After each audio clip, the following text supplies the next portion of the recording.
Please close your eyes and open your hands. Now imagine what you could place in your hands.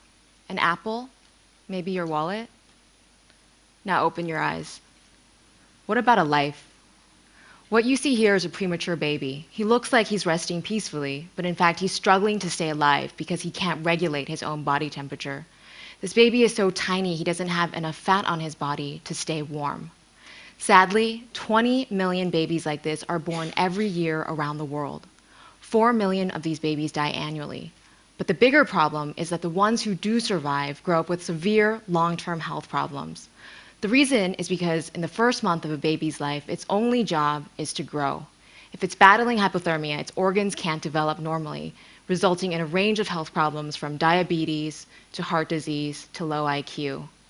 Imagine, many of these problems could be prevented if these babies were just kept warm. That is the primary function of an incubator.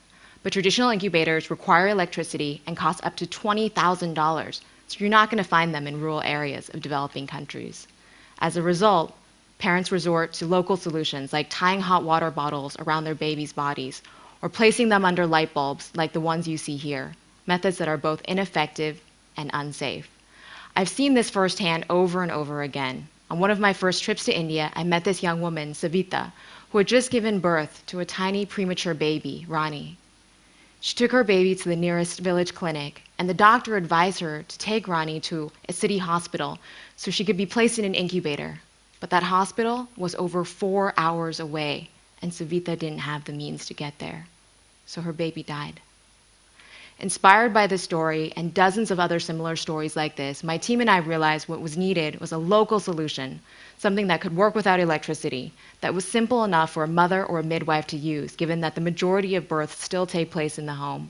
We needed something that was portable, something that could be sterilized and reused across multiple babies, and something ultra low cost compared to the $20,000 that an incubator in the US costs. So this is what we came up with. What you see here looks nothing like an incubator. It looks like a small sleeping bag for a baby. You can open it up completely. It's waterproof. There's no seams inside, so you can sterilize it very easily.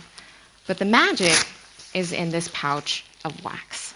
This is a phase change material. It's a wax-like substance with a melting point of human body temperature, 37 degrees Celsius. You can melt this simply using hot water, and then when it melts, it's able to maintain one constant temperature for 4 to 6 hours at a time, after which you simply reheat the pouch. So you then place it into this little pocket back here, and it creates a warm microenvironment for the baby. Looks simple, but we've reiterated this dozens of times by going into the field to talk to doctors, moms, and clinicians to ensure that this really meets the needs of the local communities. We plan to launch this product in India in 2010, and the target price point will be $25, less than 0.1% of the cost of a traditional incubator. Over the next 5 years, we hope to save the lives of almost 1 million babies, but the longer-term social impact is a reduction in population growth.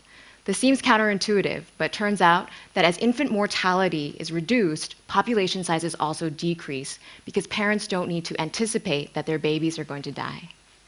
We hope that the Embrace Infant Warmer and other simple innovations like this represent a new trend for the future of technology. Simple, localized, affordable solutions that have the potential to make huge social impact. In designing this, we followed a few basic principles. We really try to understand the end user, in this case, people like Savita. We try to understand the root of the problem rather than being biased by what already exists. And then we thought of the most simple solution we could to address this problem. In doing this, I believe we can truly bring technology to the masses, and we can save millions of lives through the simple warmth of an embrace.